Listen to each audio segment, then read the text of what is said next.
Multiple choice exams can be tricky and stressful. It's like standing at a crossroads with several paths leading in different directions, and you've got to pick the one that leads to success. So, how do you navigate this labyrinth? Imagine you're in a restaurant. You're handed a menu with countless dishes, all sounding equally delicious. You can't possibly try them all, so you start with a strategy.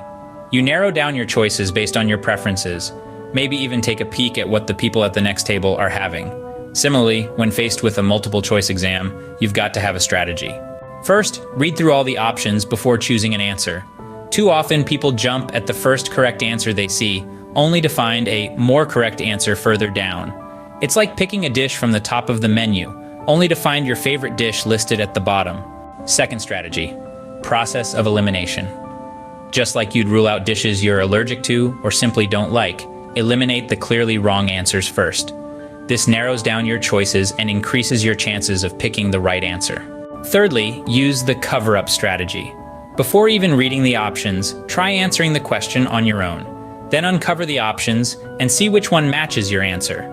It's like guessing the dish based on its ingredients. Finally, trust your gut. Remember the time when you were torn between two dishes and you went with your gut feeling? It was probably a great choice. Similarly, when in doubt, your first instinct is often the right one. Multiple choice exams may seem like a maze, but with the right strategies, you can navigate through it successfully. Just like choosing the perfect dish from a menu, it requires careful reading, elimination, guessing, and trusting your instincts. So, the next time you sit down to take a multiple choice exam, remember these strategies.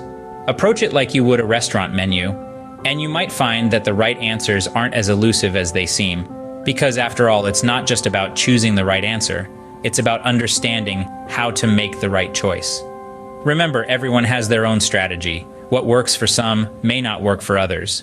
You've got to find your own path through the maze. So take these strategies, tweak them to suit your style, and conquer that exam. You're not just a test taker, you're a strategic chooser, and that makes all the difference.